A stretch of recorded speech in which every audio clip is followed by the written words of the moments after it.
सर्वप्रथम आप सभी को प्यारे प्रभु यीशु मसीह के नाम में जय मसीह की। आशा करता हूँ कि आप सभी आनंदित होंगे इस सुंदर सुबह में, और धन्यवाद है परमेश्वर के इस बात के लिए कि उसने हमें ये सुंदर सुबह को दिखाया है और अपने पवित्र दिन में हम सभी को एकत्रित किया ताकि हम उसके नाम को महिमा दे सके। और हम सभी इस बात के लिए आनंदित हैं कि हम उसकी महिमा को कर सकते हैं और परमेश्वर ने ये नया जीवन दिया हमें।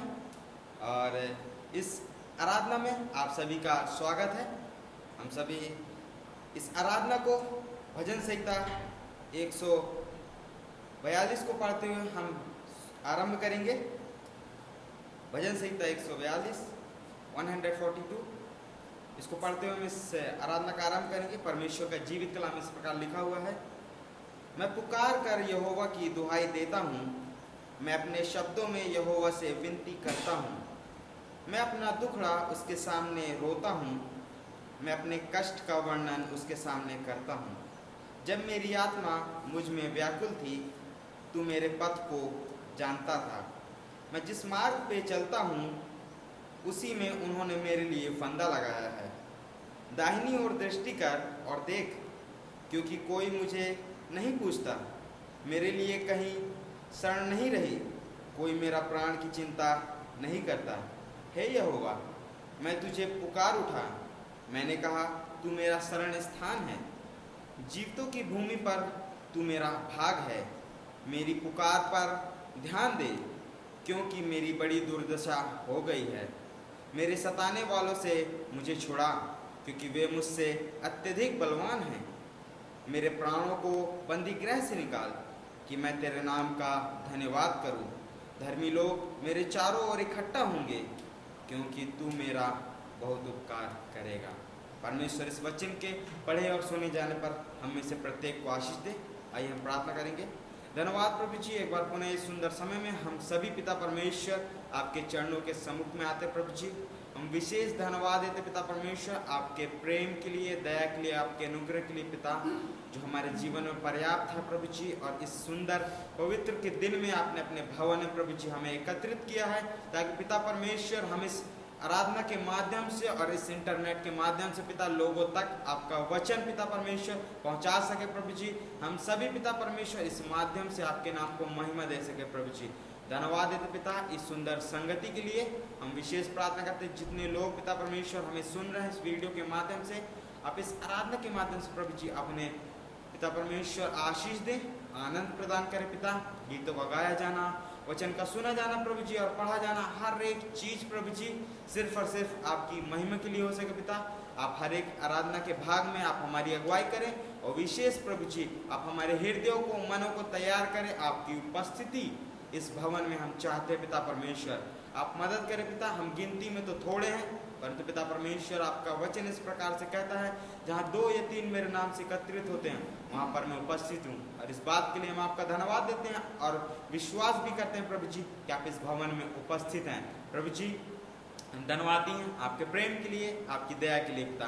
आगे के समय को, आराधना के हर एक भाग को पिता, जितने लोग हमें सुन रहे हैं, चाहे वो बुजुर्ग हो पिता परमेश्वर, चाहे वो जवान हो, हर एक को प्रभु जी आप आशीषित करें पिता।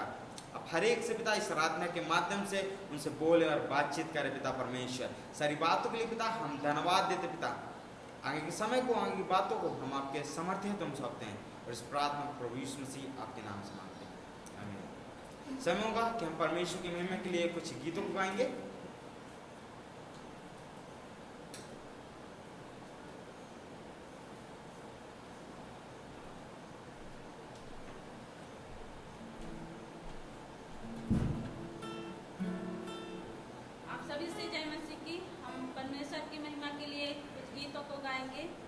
जो गीत का बोल है, मेरी आवाज में तुम हो। तो आप सब कोई हमारे साथ इस गीत को गा सकते हैं। मेरी आवाज में तुम्हें हो, मेरी आराधना में हो, मेरी आवाज में तुम्हें हो, मेरी आराधना में हो। जब जब मैं पुकारूं तुम्हें, सांसों में यीशु तुम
देते हैं परमेश्वर के महिमा के लिए, सुंदर गीतों के लिए, और धन्यवाद देते हैं सुंदर समय के लिए। समय होगा प्रार्थनाओं का, तो मैं कुछ संक्षिप्त में आपके सम्मुख प्रार्थना निवेदन रखूंगा, जिन विषयों के लिए हम सभी प्रार्थना करेंगे, और साथ साथ हम इन सारी प्रार्थनाओं को अपने व्यक्तिगत प्रार्थना में भी याद रखेंगे। हम सभी भोपाल की कलीसिया के लिए प्रार्थना करेंगे, साथ साथ कि परमेश्वर मदद करे अपनी महिमा करने में, साथ साथ उसके जो जिम्मेदारी हमें प्रदान की है उसके वचन को लोगों तक पहुंचाने के लिए परमेश्वर मदद करे। साथ साथ कलीसिया के परिवारों को भी परमेश्वर सुरक्षित रखे। और प्रार्थना करेंगे हम भारत के राष्ट्रपति जी के लिए और प्रधानमंत्री जी के लिए, फाइनेंस मिनिस्टर जी के लिए, और भी जो हमारे छोटे बड़े अधिकारी हैं जिनको परमेश्वर ने यह जिम्मेदारी सौंपी है कि वो इस भारत देश को चलाएं। तो हम इन सभी के लिए प्रार्थना करेंगे कि परमेश्वर इस कोविड-19 से इनकी सुरक्षा करे, साथ ही साथ परमेश्वर इन्हें बुद्धि दे, जो भी ये निर्णय लेते हैं वो सभी लोगों की भलाई के लिए हो सके। साथ साथ प्रार्थना करेंगे DBI के मिनिस्ट्री के लिए, और जो कलीसिया के लोग हैं ऑटो सेंटर्स में, उन सभी के लिए प्रार्थना करेंगे, उनके परिवारों के लिए प्रार्थना करेंगे कि परमेश्वर उनको इस वायरस से सुरक्षित रखे। साथ साथ परमेश्वर उनकी मिनिस्ट्री पर भी आशीष दे कि हम ऐसे ही निरंतर परमेश्वर की महिमा के लिए उसके कार्यों को करते रहें और उसके प्रति हमेशा विश्वासयोग्य बने रहें। साथ साथ हम प्रार्थना करेंगे DBI के तमाम उन विद्यार्थियों के लिए जो अपनी शिक्षा को ग्रहण करके वापस अपने घर जा चुके हैं, उनके परिवारों के लिए परमेश्वर उन्हें सुरक्षित रखे और मदद करे कि वो परमेश्वर की महिमा के लिए निरंतर कार्य करते रहें, और वो जहाँ कहीं भी है परमेश्वर उनको, उनके परिवार को सुरक्षित रखे, ऑटो सेंटर्स को भी सुरक्षित रखे। साथ साथ हम प्रार्थना करेंगे अपने अपने पड़ोसियों के लिए कि परमेश्वर उन्हें भी सुरक्षित रखे और मदद करें कि जो भी उनकी ज़रूरत की चीज़ें हैं उनको प्राप्त हो सके। हम प्रार्थना करेंगे स्वतंत्र भारत देश के लिए जिसमें हम सभी पाए जाते हैं, कि परमेश्वर इस भारत देश को आशीषित करे, और जितने भी जो आर्थिक समस्या है परमेश्वर उसको भी सुधारने में मदद करे, बुद्धि प्रदान करे। साथ साथ हम प्रार्थना करेंगे इस भारत देश के नागरिकों के लिए, साथ साथ पुलिस वालों के लिए, डॉक्टर्स के लिए, और उन बीमार लोगों के लिए भी जो इस वायरस से अफेक्टिव है, कि परमेश्वर इन सभी को सुरक्षित रखे जो इस देश की सेवा कर रहे हैं, दिन रात एक करके अपने परिवारों से दूर रहकर परमेश्वर इनको और इनके परिवारों को सुरक्षित रखे। साथ साथ हम प्रार्थना करेंगे DBI के गोल के लिए, जो 2025 का गोल है 12 सेंटर्स खोलने का, परमेश्वर मदद करे ताकि हम और भी जगहों में जहां हमारा टारगेट है वहां पर हम सेंटर्स खोल सकें। साथ साथ हम प्रार्थना करेंगे CFC कोर्स के लिए जो कि 1 महीने का चलाया जाता है, और आश्रम कोर्स के लिए जो कि 1 साल का है, और जुलाई में जो इंग्लिश सेकेंड लैंग्वेज का जो कोर्स चलाया जाएगा। इन सारी चीज़ों के लिए हम प्रार्थना करेंगे कि परमेश्वर विद्यार्थी प्रदान करें। साथ साथ हम प्रार्थना करें कंप्यूटर सेंटर्स और सिलाई सेंटर्स के लिए भी, कि इनके लिए भी हमें विद्यार्थी की आवश्यकता है। परमेश्वर मदद करें ताकि यहाँ पर लोग बाग आ सकें और परमेश्वर की वचनों को सीख सकें, और जो परमेश्वर ने माध्यम दिया है उसको भी वो सीख सके, आगे बढ़ सकें, परमेश्वर की महिमा के लिए कार्यों को कर सकें। साथ साथ हम प्रार्थना करेंगे परमेश्वर के दासों के लिए, जबकि वो परमेश्वर के वचनों को लेकर यहाँ पर खड़े होकर जब बोलते हैं, परमेश्वर उनको अगुवाई करे, जो भी वचन वो बोलते हैं परमेश्वर की ओर से हो, और वो वचन को परमेश्वर हमें ग्रहण करने के और उसके अनुसार जीवन जीने की सामर्थ्य मदद करे। साथ साथ उनको भी मदद करे कि जो वचन वो यहाँ पर देते हैं परमेश्वर के प्रकाशन से, उसके अनुसार वो खुद भी जीवन जी सके।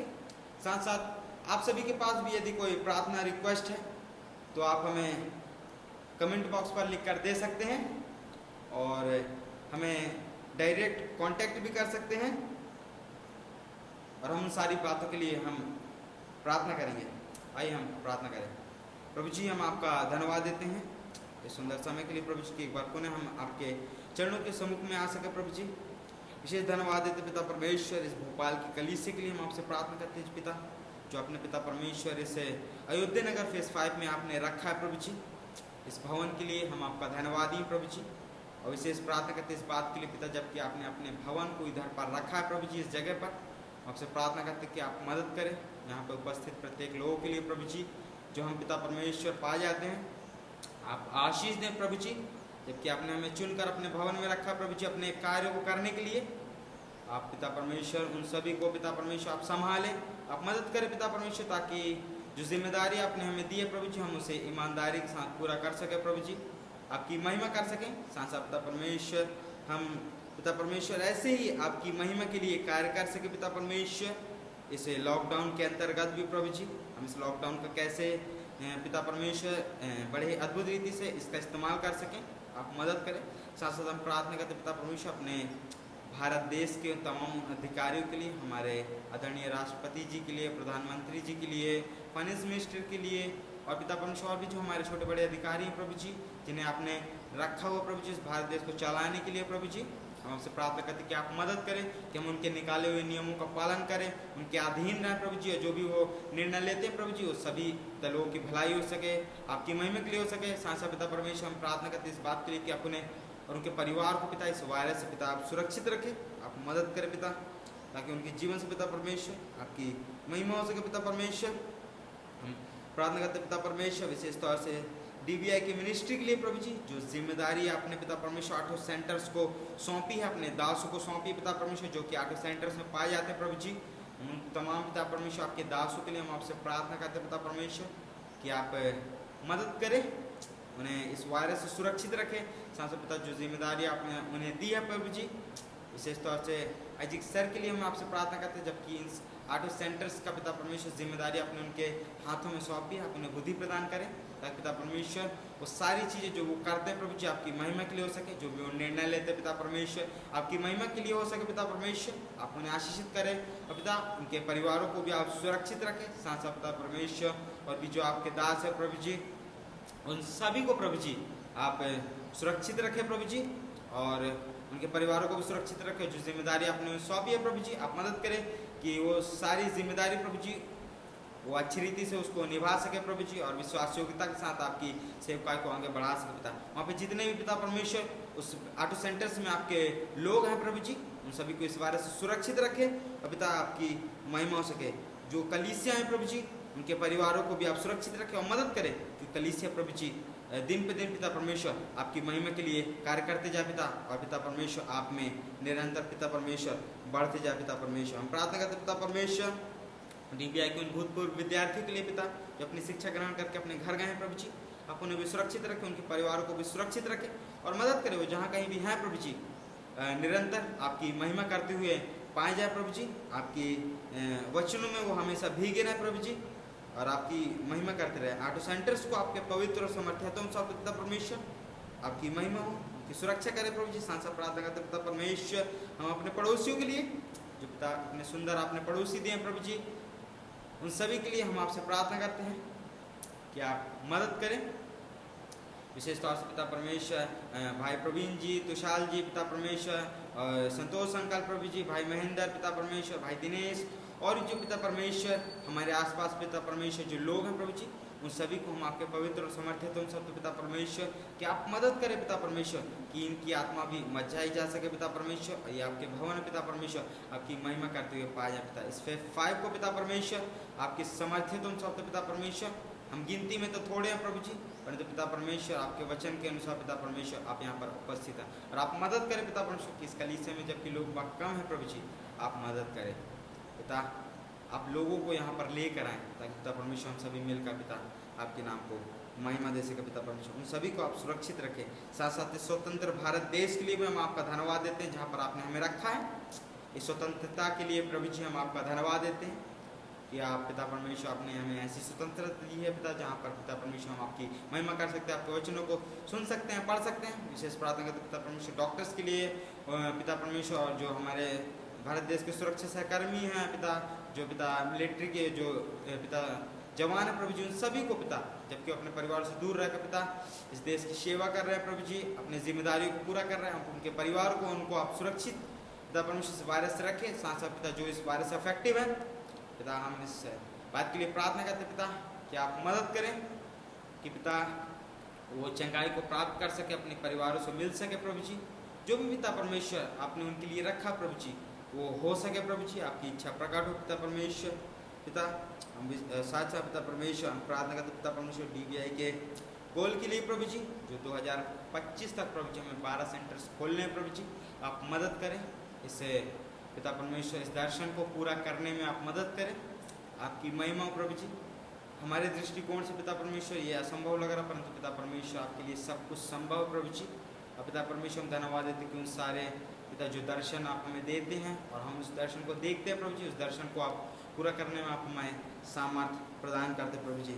इस बात के लिए हम आपका धन्यवाद देते हैं। साथ साथ प्रार्थना करते हैं हम पिता एक महीने के CFC कोर्स के लिए, 1 वर्ष के आश्रम कोर्स के लिए और 1 महीने का पिता जुलाई में पिता परमेश्वर जो पिता परमेश्वर इंग्लिश सेकेंड लैंग्वेज का जो कोर्स चलाया जाएगा, इन सारे कोर्सों के लिए पिता हम आपसे प्रार्थना करते हैं कि आप मदद करें पिता। जब पिता परमेश्वर आपके दासों से संपर्क किया जाता है पिता, विद्यार्थियों के लिए प्रभु जी आप मदद करें, लोगों से संपर्क करने में प्रभु जी और विद्यार्थियों को अपने भवन तक लाने में प्रभु जी आप मदद करें पिता। हम आपसे प्रार्थना करते हैं कि 8 सेंटर्स में ये पिता परमेश्वर ये कोर्स चलाया जाएगा। प्रार्थना करते हैं कि आप मदद करें पिता, कि आपके लोग पिता इस भवन में आकर प्रभु जी आपके वचनों को सीख सके। साथ साथ कंप्यूटर सेंटर्स और सिलाई सेंटर्स के माध्यम के लिए भी हम आपका धन्यवाद देते हैं कि आप मदद करें, कि उनके लिए भी पिता हमें लोग की आवश्यकता है, कि आप मदद करें पिता परमेश्वर की लोग आ सकें पिता, सीख सकें और आपकी महिमा को कर सकें पिता। साथ साथ पिता परमेश्वर हम आपके दासों के लिए भी प्रार्थना करते पिता परमेश्वर। तो पिता परमेश्वर जबकि आपके दास पिता परमेश्वर यहाँ पर आकर पिता आपके वचनों को देंगे, आपसे प्रार्थना करते हैं पिता आपके तमाम उन दासों के लिए प्रभु जी, के अपने पवित्र आत्मा का प्रकाशन दे पिता। जो भी वचन वो यहाँ पर खड़े होकर बोलते हैं, मदद करें कि वो अपने जीवनों में भी लागू कर सके। साथ साथ पिता परमेश्वर आप मदद करें इस बात के लिए कि आप हमारे हृदय को खोलें, मनों को तैयार करें, ताकि उस वचनों को हम जब सुनते हैं प्रभु जी, तो हम उसे अपने जीवन में पिता परमेश्वर लागू कर सके, उसके अनुसार फल ला सके पिता। पिता हम आपका धन्यवाद देते हैं। और जितने भी लोग पिता परमेश्वर हमें सुन रहे हैं, आप उनके मनों की बातों को आप जानते हैं और सुनते हैं और समझते हैं प्रभु जी। पिता हम आपसे प्रार्थना करते हैं कि आप उनकी प्रार्थनाओं को भी आप सुने प्रभु जी।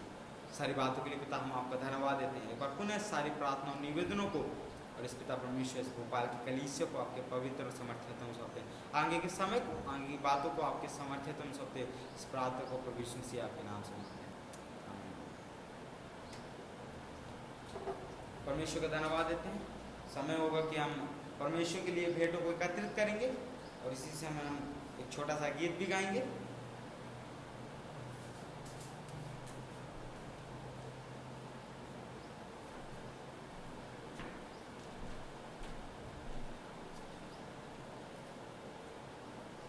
आइए हम परमेश्वर की महिमा के लिए एक और गीत को गाएंगे और इसके साथ साथ में दिखाया जाएगा। हालेलुया स्तुति गाएं हम, हालेलुया स्तुति गाएं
आइए हम दान के लिए प्रार्थना करेंगे। प्रभु जी, हम आपका धन्यवाद देते पिता इस सुंदर गीत के लिए, और विशेष पिता परमेश्वर जो आपके लिए भेंटों को हमने एकत्रित किया। प्रभु जी, हम आपसे प्रार्थना करते पिता कि उस भेंट में प्रभु जी आप आशीष दें, आप मदद करें पिता परमेश्वर। जिन छोटे बड़े हाथों ने डाला प्रभु जी, आप उन्हें पिता परमेश्वर अपनी आशीष पिता परमेश्वर प्रदान करें। साथ पिता परमेश्वर हम प्रार्थना करते हैं लोगों के लिए पिता जो नहीं दे पाए होंगे, पिता हम आपसे प्रार्थना करते पिता कि आप मदद करें कि वो निराश ना हो, परंतु पिता परमेश्वर आने वाले समय में प्रभु जी तब भी पिता परमेश्वर अपने आशीष देते पिता परमेश्वर, आप मदद करें कि वो आपकी महिमा के लिए और भी बढ़ चढ़ कर दे सके पिता परमेश्वर।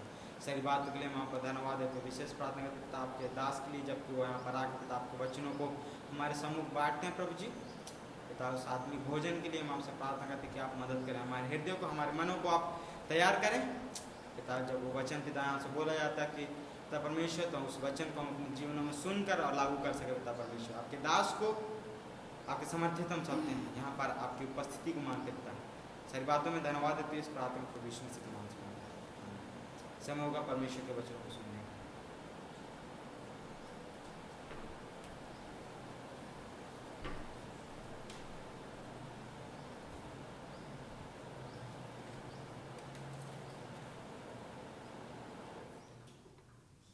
सर्वप्रथम आप सबको प्रभु यीशु मसीह के नाम में जय मसीह की। ये बड़ा ही आनंद का समय है कि हम इस समय प्रभु के वचन को लेकर आपके सम्मुख आए हैं, और ये समय का इंतज़ार हम सारे लोग करते हैं कि हम लोग प्रभु के वचन को देखें।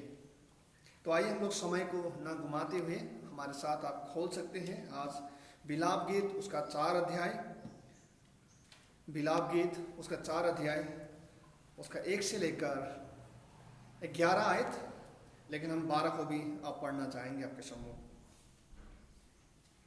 आइए हम इस वचन को पढ़ें। आशा है आप सबके पास बाइबल होंगे और आप लोग मेरे साथ खोल रहे होंगे। विलाप गीत उसका 4 अध्याय उसका 1 से लेकर 11, लेकिन 12 को भी हम लोग पढ़ेंगे। अगर आपके पास बाइबल नहीं है इस समय, तो मैं आपसे अनुरोध करता हूँ कि आप लोग ध्यान से सुने जब मैं आपके सम्मुख परमेश्वर के वचन को पढ़ रहा हूँ। जब इस प्रकार से लिखा हुआ, सोना कितना खोटा हो गया, कुंदन कैसा बदल गया है। पवित्र स्थान के पत्थर प्रत्येक गली के सिरे पर फेंक दिए गए हैं। सिय्योन के उत्तम पुत्र जो कुंदन से तोला जाते थे, वे अब कुमार के हाथों बनाए गए मिट्टी के पात्रों के समान कैसे तुझ समझे जाते हैं। गीदड़ भी अपने बच्चों को थन से लगाती उनको दूध पिलाती है, परंतु मेरी प्रजा की पुत्री जंगल के शुतुरमुर्ग के समान निर्दयी हो गई है। शिशु की जीभ प्यास के मारे तालू से चिपक गई है। बच्चे रोटी मांगते हैं, परंतु कोई उनकी खिलाते नहीं। जो स्वादिष्ट भोजन खाया करते थे वह गलियों में मारे मारे फिरते हैं। जो बहुमूल्य वस्त्रों में पले थे वे घुरों पर पड़े हैं। क्योंकि मेरी प्रजा की पुत्री का अपराध सदोम के पास पाप से बड़ा है। सदोम तो मानो क्षण भर में उलट गया, और किसी ने भी उनकी ओर सहायता का हाथ नहीं बढ़ाया। उसके शासक हिम से अधिक निर्मल और दूध से अधिक सफेद थे। उनकी देहा मूंगों से अधिक लाल तथा उनकी चमड़ी नीलमणि के समान थी। अब उनका रूप काजल से अधिक काला है। वे सड़कों पर पहचाने नहीं जाते। उनका चमड़ा हड्डियों पर चिपट गया, वो सूख कर लकड़ी के समान हो गया।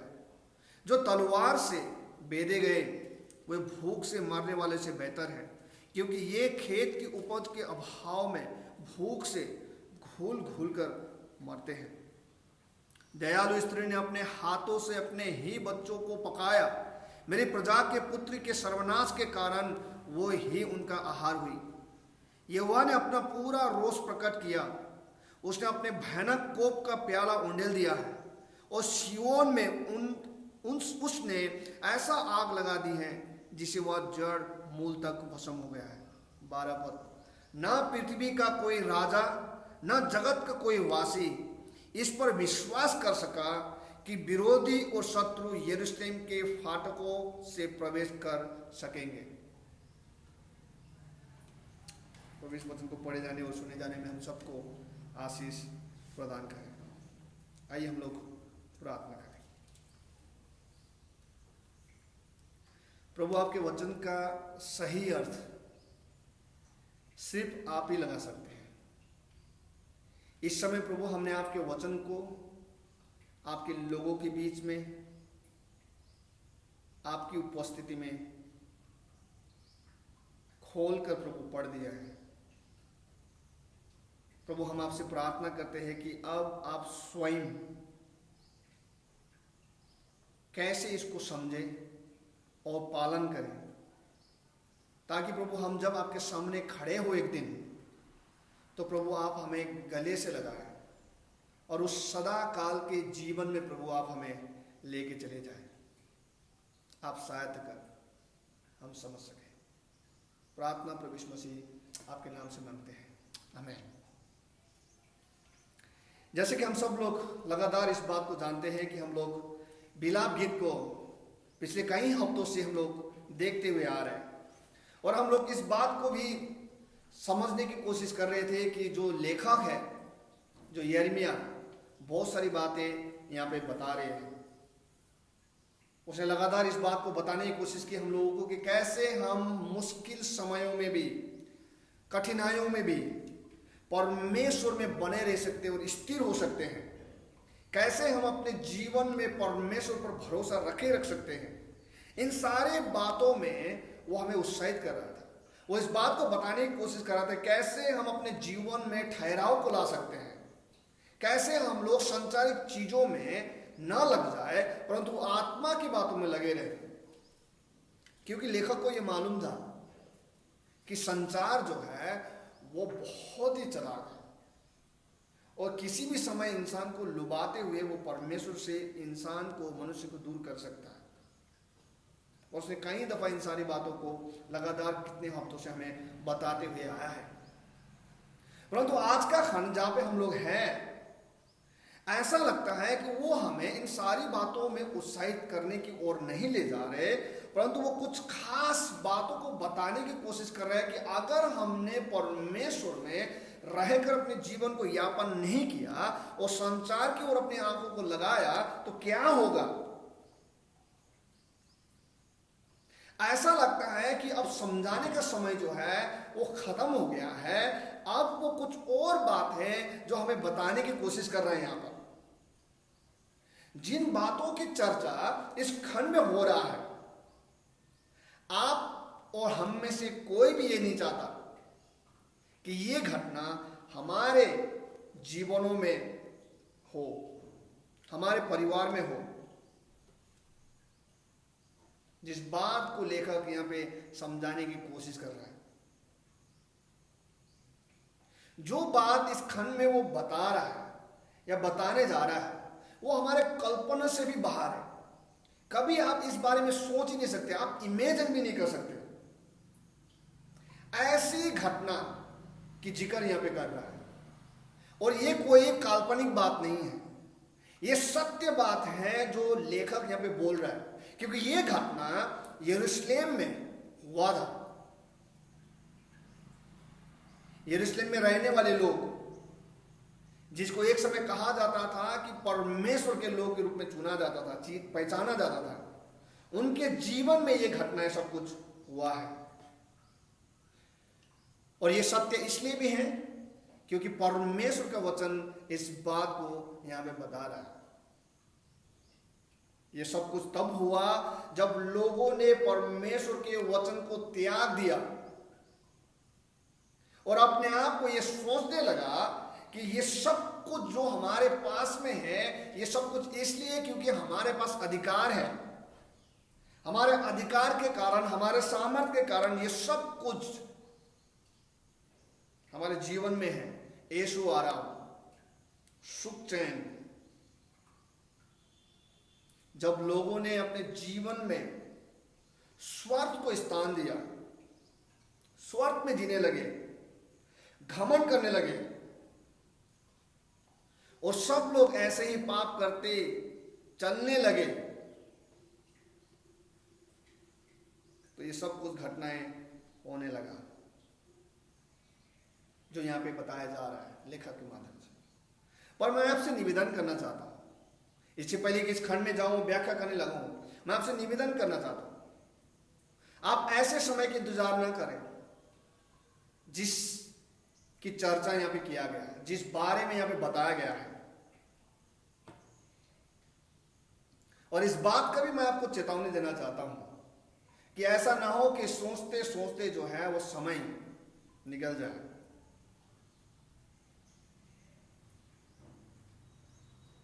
बहुत सारे लोग हैं जो कहते हैं कि मैं कल बदल जाऊंगा, कल बदल जाऊंगा, और समय हाथ से निकल जाता है।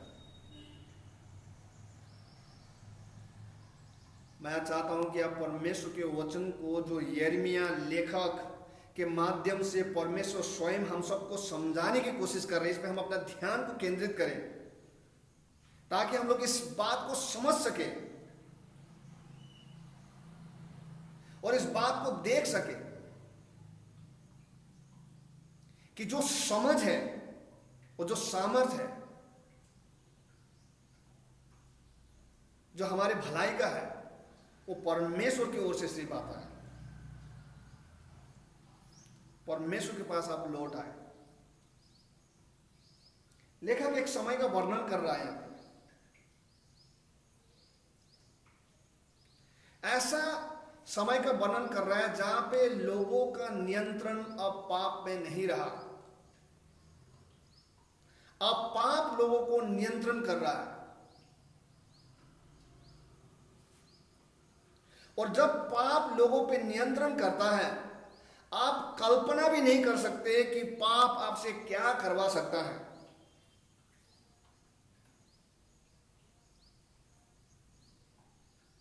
उसके साथ साथ इस बात को भी चुनौती देता है और चेतावनी देता है कि अगर आप पाप में घमंड कर रहे हैं और आप ये सोच रहे हैं कि सब कुछ यही है, तो आप जानिएगा पाप जो है वो अनंत नहीं है। पाप अनंत नहीं है, पाप नष्ट होगा। जिसके कारण आज लेखक इस बात को हमें बताने की कोशिश कर रहा है, ध्यान केंद्रित करने की कोशिश कर रहा है कि समय पर हम अगर पापों से मुड़ नहीं गया और हम परमेश्वर से नहीं मिले,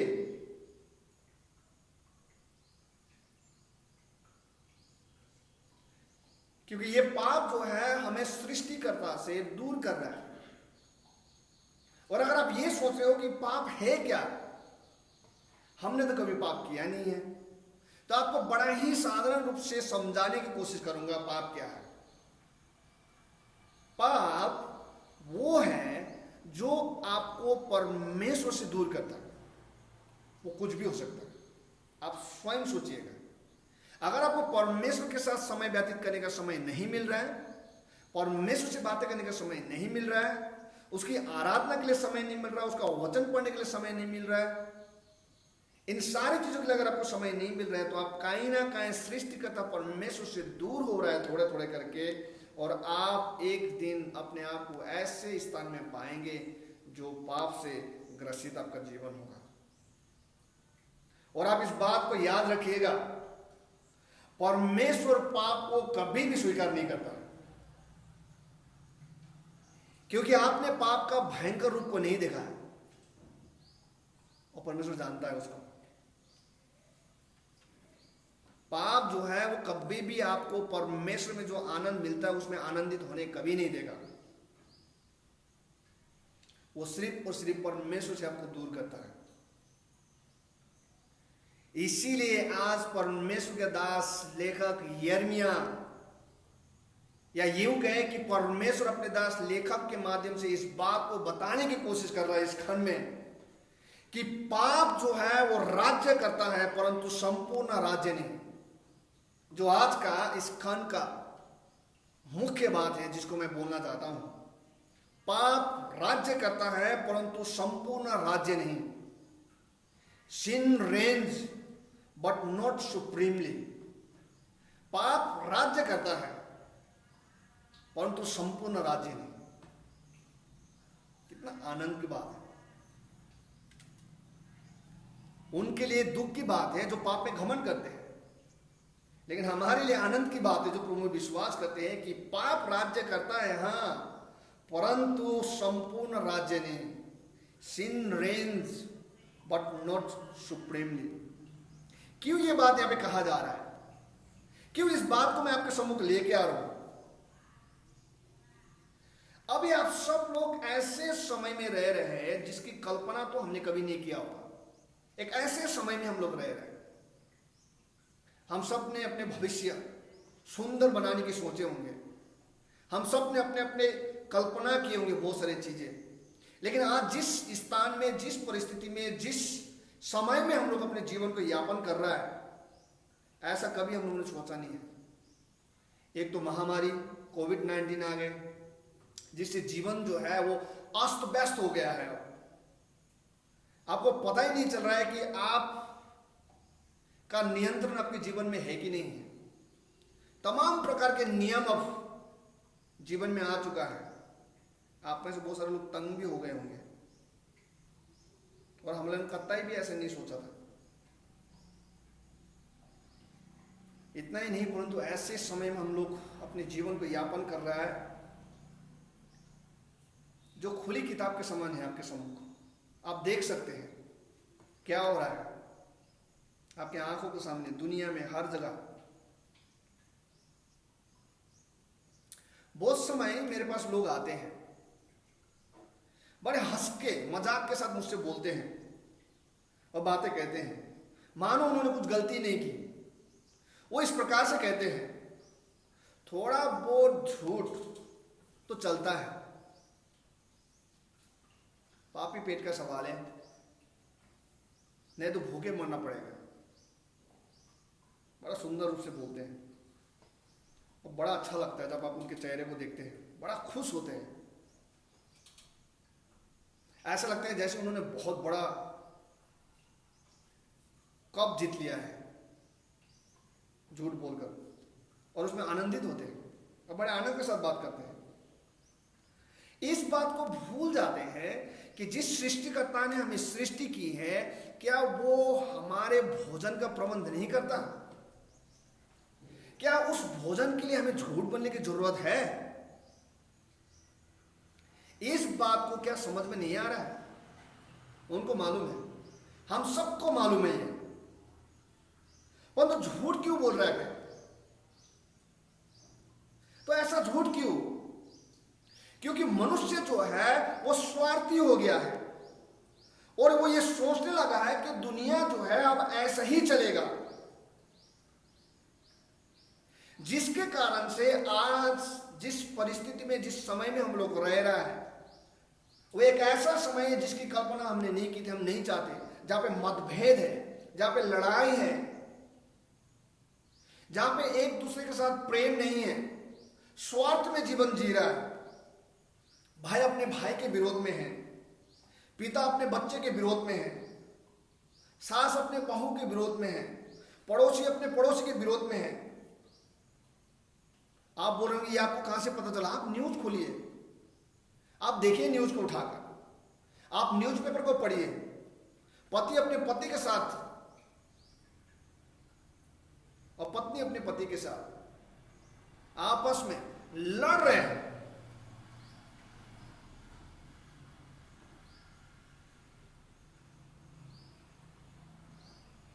लोग एक दूसरे को लड़ा रहे हैं सिर्फ इसलिए क्योंकि उनका स्थान जो है वो सुरक्षित रहे। क्योंकि लोग एक हो जाएंगे तो उनका जो स्थान है वो कोई और ले जाएगा। पूरी दुनिया में आप देखिए ऐसा चल रहा है। अभी के हाल ही का खबर आप देखिए, एक काले रंग के व्यक्ति को मार दिया गया बस इसलिए क्योंकि वो काला रंग का है, गोरों के साथ या गोरों का जगह नहीं ले सकता। आप कहीं गांव में जाइए हमारे भारत देश में, अभी भी ऐसे बहुत सारे गांव हैं जहां पर कुछ परिवारों को एक ही कुएं से पानी लेने का अधिकार भी नहीं है। क्यों? क्योंकि अगर वो वहां से ले लेंगे तो लोगों का जो कद है वो छोटा हो जाएगा। वो सोचते हैं कि वो सब कुछ है और उनके सामर्थ्य और शक्ति से उन्होंने सब कुछ बनाया है। सब लोग अपने अपने तरीके से सम्मान को प्राप्त करना चाहता है। सब लोग अपने अपने तरीके से बड़ा बनना चाहते हैं। परमेश्वर का स्थान अब उनके जीवन में नहीं है और नहीं उसका डर, क्योंकि उनको लगता है कि पाप जो है वो राज्य करता है। और ये इसलिए भी हो रहा है क्योंकि इंसान ने अपने आप को परमेश्वर के स्थान में रख लिया है। पर परमेश्वर आज के वचन में एक दृश्य को दिखाना चाहता है, ताकि अगर आप जो अभी सुन रहे मुझे या बाद में सुनेंगे, अपने जीवन में तंग आकर अगर अपने जीवन में मन में ये सोच रहे हैं आप कि अब मुझे भी ऐसा ही रास्ता अपनाना पड़ेगा, नहीं तो मैं जी नहीं पाऊंगा, और लगता है कि यही एक मार्ग है अपने जीवन को जीने का इस संसार में, तो आज परमेश्वर के वचन को ध्यान से सुनिएगा। क्योंकि लेखक इस बात को कहता है, पाप राज्य करता है परंतु संपूर्ण राज्य नहीं। Sin reigns but not supremely। और आज लेखक इस बात को कहने की कोशिश कर रहा है कि जो कोई भी कार्य आप करते हैं, अगर उसमें परमेश्वर की महिमा नहीं है और आप उस काम को कर रहे हैं, तो लेखक इस बात को बताने की कोशिश करता है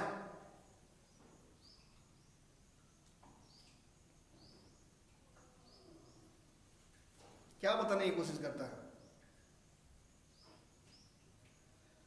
पहली बात वो इस बात को बताने की कोशिश करता है, वो कहता है अस्थायी महिमा में निवेश ना करें। वो इस बात को कह रहा है अस्थायी महिमा में निवेश न करें। Don't invest in temporary glory. अस्थायी, ऐसा कोई भी चीज में आप अपने जीवन का निवेश ना करें जो अस्थायी है, जो अल्पकालीन है, जो कुछ समय ही ठहरेगा।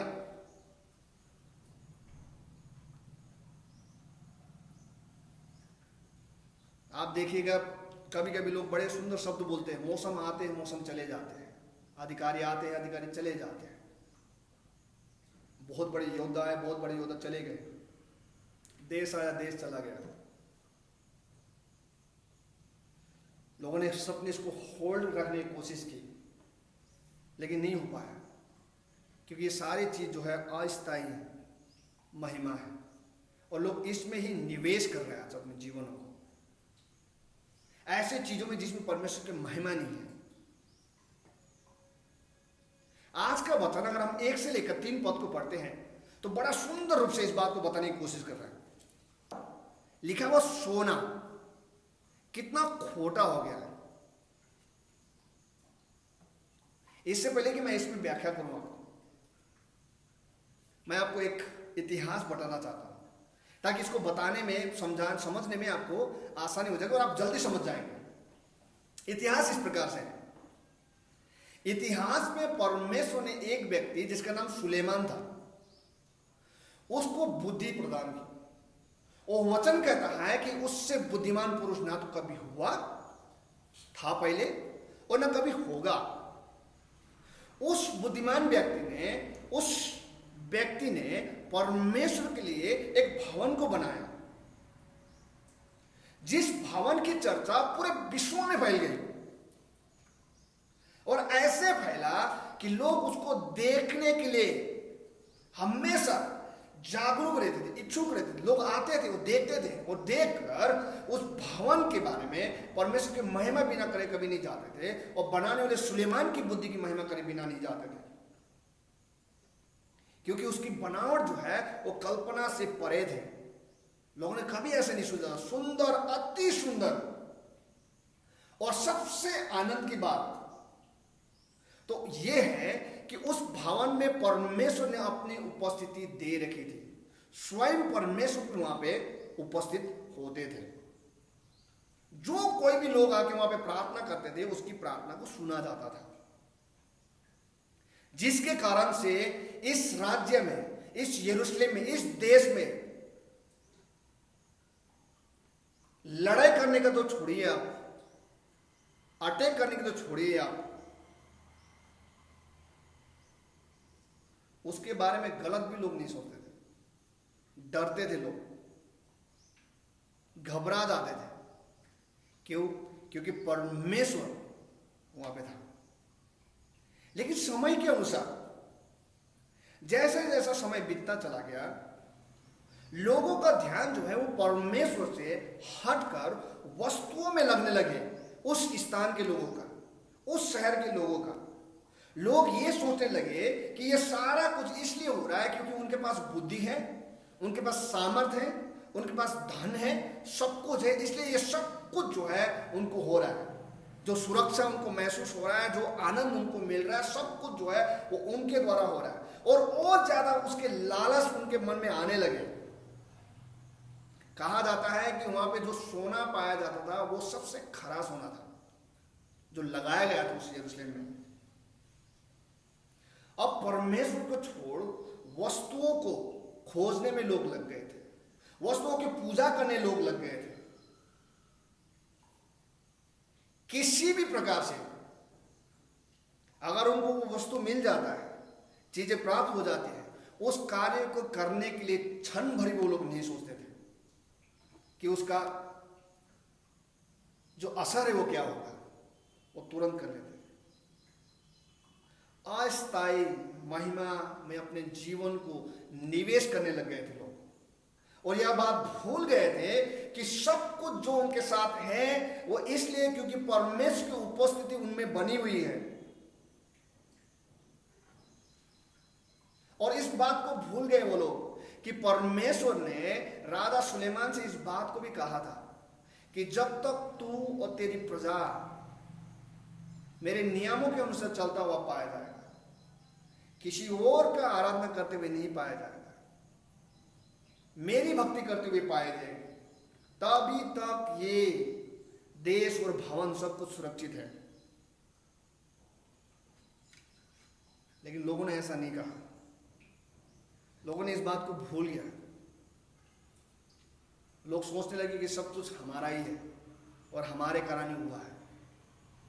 और लेखक आज इस खंड में उस बात की वर्णन कर रहा है कि जब लोगों ने अस्थायी चीजों में महिमा को प्राप्त करने के लिए जब निवेश करना शुरू किया अपने जीवन को, तो क्या हुआ? देखिए पद, सोना कितना खोटा हो गया, कुंदन कैसा बदल गया है, पवित्र स्थान के पत्थर प्रत्येक गली के सिर पर फेंक दिए गए हैं। सीवन के उत्तम पुत्र जो कुंदन से तोला जाते वह अब कुमार के हाथों बनाए गए मिट्टी के पात्र के समान कैसे तुच्छ समझे जाते हैं। गीदड़ भी अपने बच्चों को थन से लगाती, उनको दूध पिलाती है, परंतु मेरी प्रजा की पुत्री जंगल के शुतुरमुर्ग के समान निर्दयी हो गई है।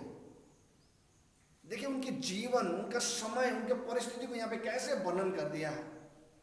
जिस चीज में वो लोग सबसे ज्यादा कॉन्फिडेंट थे, आत्मविश्वास थे, भरोसा था कि ये सारे वस्तुएं, चीजें जो है हमें महिमा प्रदान करेगा और सुरक्षित रखेगा, आज वो सब कुछ नहीं रहा। आज वो सब कुछ नहीं रहा। जिस चीज को सबसे ज्यादा पसंद करते थे वो चीज आज सड़कों में पड़ी हुई है, कोई देख भी नहीं रहा है इसको। इतना खारा सोना गिरा हुआ जमीनों में फेंक दिया, कोई मूल्य नहीं उसका। क्यों? क्योंकि जो व्यक्ति है वहां पे, जो लोग हैं, उनके पापों के कारण उनके जीवन का कोई मूल्य नहीं था। उनको दुश्मन पकड़ रहे थे, गुलामी में ले जा रहे थे। किस लिए? सिर्फ इसलिए क्योंकि उन्होंने जिसने ये सब कुछ दिया उसको आराधना छोड़कर जो चीज मिला है उसकी आराधना करना शुरू किया। कहीं ऐसे तो नहीं आप और हम भी इस जीवन में जो हमें दिया गया है, हम लोग जो अस्थायी, जो महिमा प्रदान करने वाली चीज है उसमें अपने जीवन को निवेश कर रहा है। वो कहते हैं सोना कितना खोटा हो गया है, हर जगह बिगड़ा हुआ है।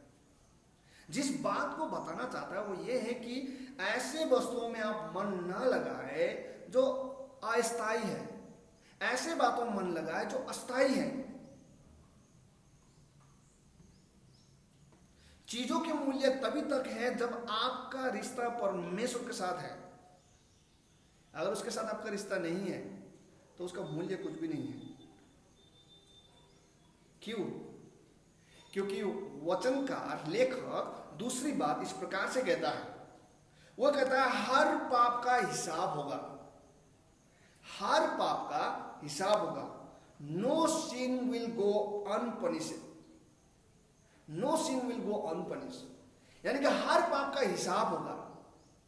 इस बात को क्यों लेखक कह रहे हैं? यहाँ पे लेखक इस बात को समझाने की कोशिश कर रहे हैं यहाँ पे कि अगर आप अस्थायी चीजों में अपने मन लगा रहे हैं और परमेश्वर से आप दूर हो रहे हैं और चीजों में आप विश्वास करने लगे हैं जिसके लिए आप कुछ भी करने के लिए तैयार हैं।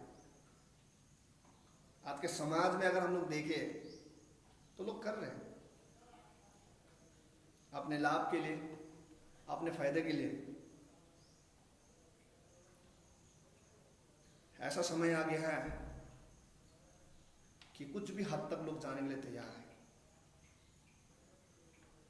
और इस चीज को प्राप्त करने के बाद वो लोग बहुत आनंदित होते हैं और बड़े घमंड के साथ हम लोग सुनते हैं, न्यूज में देखते हैं लोगों को बोलते हुए कि मैंने ऐसा कर दिया था, मैंने वैसा कर दिया, कोई कुछ नहीं कर पाया। लेकिन वचन इस बात को कह रहा है हर पाप का हिसाब होगा। यहाँ पे लिखा हुआ 4 पद से 6 पद तक बड़ा सुंदर शब्द है। यहाँ पे लिखा हुआ, क्या लिखा है? यहाँ पे लिखा है शिशु की जीभ प्यास के मारे तालू में चिपक गई है। बच्चे रोटी मांगते हैं परंतु कोई उनको खिलाता नहीं। जो स्वादिष्ट भोजन खाया करते थे वे गलियों में मारे मारे फिरते हैं। जो बहुमूल्य वस्त्रों में पले थे वे घूरों पर पड़े हैं।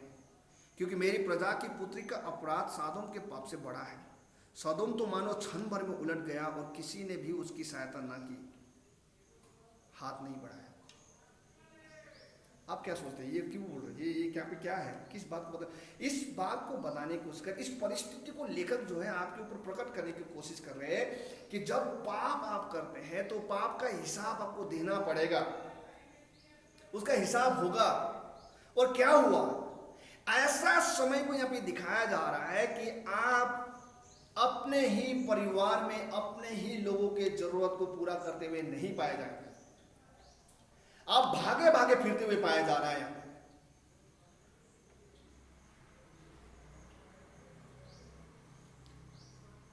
जो स्वादिष्ट भोजन खाया करते थे वो गलियों में मारे मारे फिरते हैं। जो बहुमूल्य वस्त्र पहनते थे वो घूर पर पड़े हैं। बहुत सारे ऐसे कहानियों को हमने पढ़ा है, इतिहास को पढ़ा है। बड़े से बड़े लोग भी जिन्होंने विश्व को जीतने की कोशिश भी की, सबकी आखिरी श्वास में यही चीज है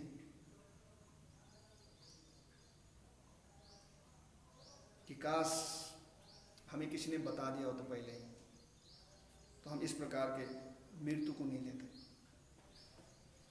आपका हिसाब होगा। अगर आप सोच रहे हैं कि यही जीवन है और आप आनंदित हैं और आप बड़ा खुश हो रहे हैं और आप चालाकी करने की कोशिश कर रहे हैं अपने जीवनों में, ज्यादा समय नहीं रहेगा, हिसाब होगा आपका। और जब हिसाब होगा तो आप कल्पना नहीं कर सकते आपके साथ क्या होने वाला है।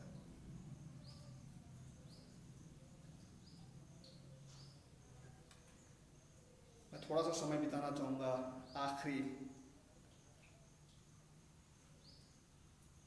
रूपरेखा में। लेखक उस बात की ओर ध्यान केंद्रित करने की कोशिश करता है और मैं इस बात में आपको बताते हुए जाना चाहता हूं। अस्थायी महिमा में निवेश न करें, हर पाप का हिसाब होगा। लेखक इस बात को बताने की कोशिश करता है पाप जो है वो राज्य करता है परंतु संपूर्ण रूप से राज्य नहीं करता। क्योंकि आखिरी जो शब्द है वो परमेश्वर का होगा। आखिरी शब्द जो है वो परमेश्वर का होगा। कुछ ही समय में मैं इसको बोल के समाप्त करूंगा। आखिरी जो शब्द है वो परमेश्वर का होगा। आप इस बात को सोच रहे होंगे कि कैसे इस बात को कहने जा रहे हैं आप, आखिरी शब्द परमेश्वर का होगा। कहां पे लिखा हुआ है? यहाँ पे जब हम इस भाग को देखते हैं ऐसा लगता है, यहाँ पे तो 7 से लेकर 12 पद के बीच में तो ऐसा लगता है कि परमेश्वर दंड दे रहा है लोगों को। परमेश्वर लोगों को जो है उनके पापों के कारण उनको छोड़ दिया है और दंड दे रहा है। परमेश्वर ने अपने कान बंद कर लिए, लोगों को प्रार्थना पर नहीं सुन रहा है। लेकिन इस बात को मैं कहना चाहता हूं, हम सारे लोग बुद्धिमान हैं। हम सारे लोग जितने भी सब बुद्धिमान लोग हैं। तो आइए क्यों ना हम लोग एक डिटेक्टिव की तरह, भेद को पता करने वाले व्यक्ति की तरह इस भाग को समझने की कोशिश करें। 7 से लेकर 12 आयत तक। मान लीजिए आपने एक जो घटना यहां पे लिखा हुआ, इस घटने में आप पहुंच गए। अब आप यहीं पे हैं अभी, और ये घटना हो गया है और आप वहां पे पहुंच गए और आप घूम रहे और जा रहे। जाते जाते आपको सड़क पे, जब आपकी नजर सड़क पे पड़ी तो आपने सड़क में एक काजल से भी अधिक काला रूप वाला व्यक्ति चलते हुए देखा, जिसका चमड़ी जो है वो हड्डी से चिपका हुआ है, वो शरीर जो है वो सूखा लकड़ी के समान दिखाई दे रहा है। और आपने उसको टटोलने की कोशिश की, क्योंकि आपने ऐसा देखा नहीं था। आपने थोड़ा और देखा, आपने और करीब से देखा, और ध्यान से जब आपने देखने लगा तो आपने पहचाना उसको कि ये व्यक्ति तो कोई और है नहीं, ये तो शासक है, जो हिम से भी अधिक निर्मल और दूध से भी अधिक श्वेत है, जिनकी देह मूंगों से भी अधिक लाल और चमड़ी जो है नीलमणि के समान थी। और आज आपके सामने इस प्रकार से आपको दिखाई दे रहा है। आप ये सोचेंगे ये कैसे हुआ, आप ये सोचेंगे कैसे हुआ, क्योंकि आपकी कल्पना से परे है, ऐसा हो ही नहीं सकता। तो क्या आप पता लगाना नहीं चाहेंगे कैसे हुआ? चाहेंगे आप लगाने के लिए? तो पता लगाइए। इससे पहले कि पता लगाएगा, दूसरी बात और देखते हैं हम लोग। आप थोड़े दूर और आगे चले गए, कुछ लोग भीड़ में खड़े थे और वहां पर आते जाते कुछ भीड़ में से लोगों ने आपसे बातचीत की और आपसे कहने लगा और आपसे उंगली से दिखाया और आपसे पूछा कि आप इस घर को जानते हो, सामने दिखाई दे रहा है। और आपने बड़े ही आनंद के साथ बोला, हाँ मैं इस घर को जानता हूं, इस घर में तो दयालु स्त्री रहती है, बहुत ही दयालु स्त्री है, हर किसी की मदद करने में सेक्रीफाइस, अपना त्याग। अगर अपने पास भोजन है थोड़ा सा खाने के लिए और दूसरा कोई भूखा दिखा तो उसको अपना भोजन देखना, खुद भूखा रहना, ऐसी स्त्री का घर है ये, दयालु स्त्री। उन्होंने इस प्रकार से आपसे पूछा, आपको पता है इस दयालु स्त्री ने क्या किया है? आप जानना चाहेंगे कि ये दयालु स्त्री ने क्या किया है? वो इस प्रकार से कह रहा है, अपने ही बच्चे को पकाया है और उसे अपने आहार बनाया है। जब आप इस शब्दों को सुनेंगे आपका क्या रिएक्शन होगा? आपके पास क्या शब्द रहेगा उस समय? आप क्या कल्पना करेंगे इस समय? क्या सोच रहे होंगे आप इस समय? आप कभी सोच सकते हैं ऐसा चीज? कभी आप कल्पना कर सकते हैं ऐसा काम? क्या आप सोच सकते हैं कि ऐसी दयालु स्त्री या पुरुष मान लीजिए ऐसी हरकत को करते हुए आपको दिखाई देगा?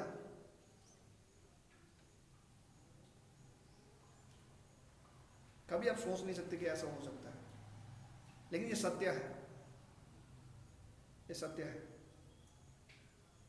क्या आप इस घटना के तय तक जाना नहीं चाहेंगे? लेखक यहां पे ले जा रहे हैं,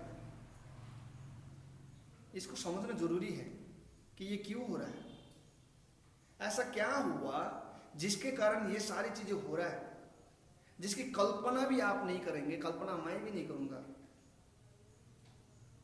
क्योंकि लेखक इस बात को कहने की कोशिश कर रहा है कि आखिरी शब्द परमेश्वर का होगा।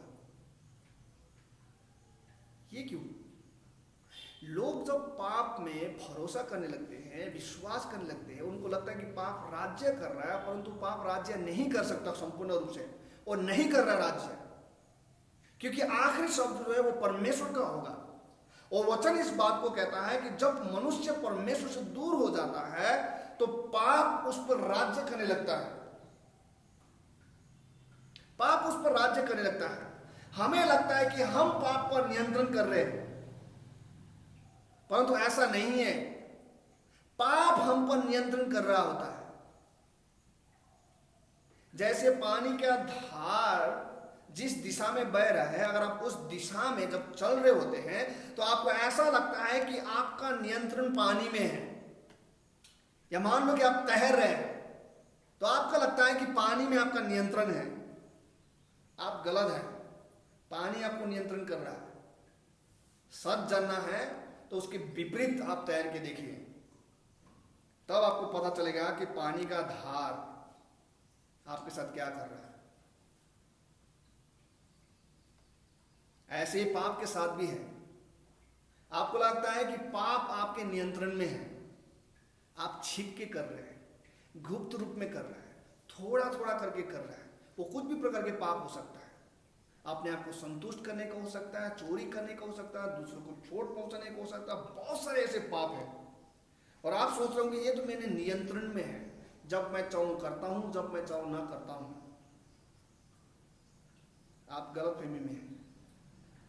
पाप को आप नियंत्रण नहीं कर रहे, पाप आपको नियंत्रण कर रहा है। उसके विपरीत आप चल के देखें, जिसके कारण से लोग पाप पे पाप करते जा रहे हैं और पाप उनके जीवन में राज्य कर रहा है। और वचन इस बात को स्पष्ट कहने की कोशिश कर रहा है कि पाप राज्य करता है परंतु संपूर्ण रूप से राज्य नहीं करता। और जब पाप आपके जीवन में राज्य करने लगता है, आप अनियंत्रित हो जाते हैं। और जब आप अनियंत्रित हो जाते हैं तो ऐसे कार्य को आप करते हुए पाए जाएंगे। इतने घिनौने काम यहाँ पे लिखा हुआ है जिसकी कल्पना आप नहीं कर सकते। आपने देखा कि जिस व्यक्ति का जीवन जो है वो कितना भयावह था, आज काले रंग से सूखता हुआ, चिपटा हुआ चल रहा है। एक भला स्त्री जिसके बारे में पूरा दुनिया बात करते थे, आज वो स्त्री अपने ही बच्चों को आहार बना रहा है। ये कैसे हुआ? क्योंकि आपका नियंत्रण आप में नहीं है। अब पाप आप में नियंत्रण कर रहा है। वो जो आपसे सबसे ज्यादा आपका प्रेमी चीज है उसके विपरीत भी आपको ले जाता है। इसीलिए परमेश्वर समय होते इस बात को बताने की कोशिश कर रहा है कि पाप राज्य करता है परंतु संपूर्ण रूप से राज्य नहीं करता। आखिरी शब्द परमेश्वर का ही होगा। और परमेश्वर इस बात को बताने की कोशिश करे कि मनुष्य जो है वो स्वार्थी बन गया है, और स्वार्थी होने के कारण परमेश्वर से दूर हो गया है और स्वयं को परमेश्वर के स्थान में रख लिया है और अपने आप को व्यक्ति ने नियंत्रण करने की कोशिश की है जो उसकी बस की नहीं है।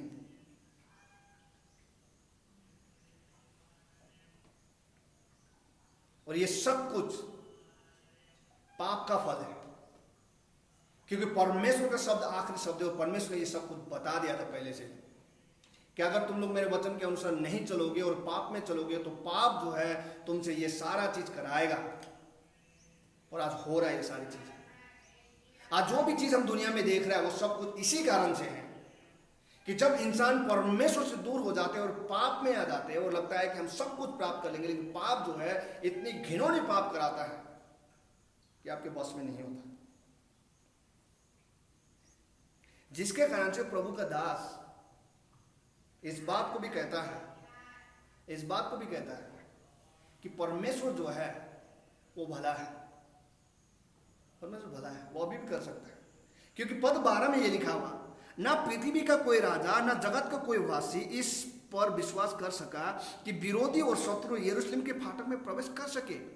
क्या कहने की कोशिश कर रहे हैं? किसी की हिम्मत नहीं है कि वो यरूशलेम में प्रवेश करे। आज कैसे कर लिया? आज कैसे कर लिया? क्योंकि परमेश्वर ने छोड़ दिया पाप के कारण, पाप के कारण।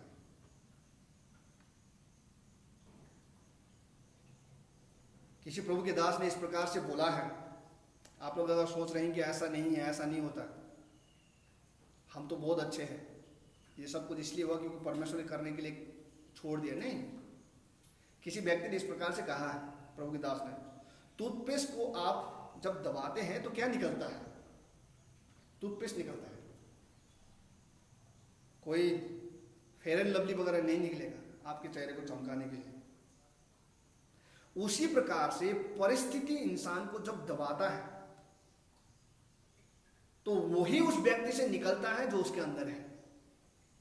और आज जो घटना यहां पे दिख रहा है, सारा चीजें, सारा कुछ जो हो रहा है, क्योंकि उस व्यक्तियों के जीवन में जो है वो निकल के बाहर आ रहा है। लेकिन इसके साथ साथ एक महत्वपूर्ण बात भी मैं बोलते हुए बंद करूंगा आप लोगों से, वो इस प्रकार से है, और इस बात को जानिएगा आप कि आप किसकी संगति कर रहे हैं। जैसा संगति आप कर रहे हैं, जिस चीज को आप अपने जीवन में भर रहा है, वही आपके जीवन से निकलेगा। समय आ रहा है, हम सबको मालूम है कि ये जीवन जो है अल्पकालीन है, ज्यादा लंबा नहीं है, और अल्पकालीन समय है। और लेखक इस बात को बताने की कोशिश कर रहा है कि परमेश्वर का न्याय भी है, लेकिन उसके साथ साथ परमेश्वर का अनुग्रह भी है। जहां जहां परमेश्वर का न्याय की बात होती है, वहां वहां परमेश्वर के अनुग्रह की बात भी होती है। और पद इसी को कहने की कोशिश कर रहा है, 12 पद, वो परमेश्वर का अनुग्रह को दिखाने की कोशिश कर रहा है, क्योंकि वह परमेश्वर का अनुग्रह था जिसके कारण से लोग उसमें साहस भी नहीं कर रहे थे विरोध करने का। लेकिन जैसे परमेश्वर का अनुग्रह हटा, विरोधी आए और उस पर अटैक किया। तो इस बात को कहने की कोशिश करें, जहां जहां परमेश्वर के न्याय की बात होती है, वहां परमेश्वर का अनुग्रह की बात भी होती है। और परमेश्वर ने अनुग्रह किया है हम सबके लिए, क्योंकि उसको पता है कि हम पाप से बच नहीं सकते। तो उसने समय होते ही प्रभु यीशु मसीह की इस धरती में भेजा, और प्रभु यीशु मसीह क्रूस में उस प्रकोप को जो पिता का था उसको उसने लिया अपने जीवन में, और वो मरा, और 3 दिन बाद फिर से वो जी उठा। और उसने एक शब्द कहा था क्रूस में, मैं आपको कहना चाहता हूं आनंद के लिए। उसने कहा था, हे पिता, इन सबको तू माफ कर। और आज भी वही शब्द मैं आपको कहना चाहता हूं। अगर आप इस प्रकार से परिस्थितियों में पड़े हुए थे या आप पाप में पड़े हुए थे, तो परमेश्वर प्रभु यीशु मसीह आपके लिए भी इस प्रार्थना को कर चुका है कि हे पिता, इन्हें माफ कर। और अभी भी इसी समय अगर आप प्रभु यीशु मसीह में विश्वास करते हैं और प्रभु यीशु मसीह कहते हैं कि प्रभु, मैं इन सारे चीजों से पलट कर आना चाहता हूं और जीवन फिर से आपके अनुसार जीना चाहता हूं, स्वार्थ में नहीं परंतु स्वार्थहीन जीना चाहता हूं, तो मैं आपको सच्चाई बता रहा हूं, परमेश्वर ऐसे सुरक्षा आपका करेगा कि कोई आंख उठा के देख नहीं पाएगा। क्योंकि प्रभु यीशु आपसे प्रेम करता है, और सच्चाई यही है कि समय होते ही आप अपने पाप से हट जाइए। ये मत सोचिए कि पाप राज्य करता है, और ये सोचिए कि पाप जो है वो संपूर्ण राज्य नहीं करता है। संपूर्ण राज्य है वो परमेश्वर करता है। पाप कभी भी विजयी नहीं था और ना होगा और नहीं हो सकेगा। परमेश्वर विजयी है, उसने विजयी हुआ है और विजयी रहेगा। आइए हम लोग प्रार्थना करें। प्रभु, हम आपका धन्यवाद करते हैं आज के वचन के लिए, और आपसे ये प्रार्थना करते हैं प्रभु कि हम सारे लोग अगर अपने जीवन में स्वार्थपूर्ण जीवन को जी रहे थे और पाप को लेकर चल रहे थे, और हम लोग ये सोच रहे थे कि अब यही सब कुछ है, तो तो प्रभु आपने अपने वचन के द्वारा इस बात को बता दिया कि पाप जो है वो राज्य करता है, हाँ, लेकिन संपूर्ण राज्य नहीं करता, क्योंकि जो आखिरी जो शब्द है वो आपका है, जो राज्य जो करता है वो आप है संपूर्ण रूप से। प्रभु जी हम आप में फिर सके, पापों से पश्चाताप कर सके, आपसे प्रेम कर सके। प्रार्थना प्रभु यीशु मसीह आपके नाम से मांगते हैं, आमीन। आइए हम सब लोग जहाँ भी हैं अपने स्थान में खड़ा होना चाहते हैं तो खड़ा हो सकते हैं आशीष वचन के लिए। अब हमारे परमेश्वर पिता का प्रेम, प्रभु यीशु मसीह का अनुग्रह और पवित्र आत्मा की संगति हम सब के साथ, जब तक प्रभु यीशु मसीह आप दोबारा हम सबको लेने नहीं आते तब तक इसी प्रकार से आपके अनुग्रह, प्रेम और संगति बना रहे। आमीन। आप सबको जगह से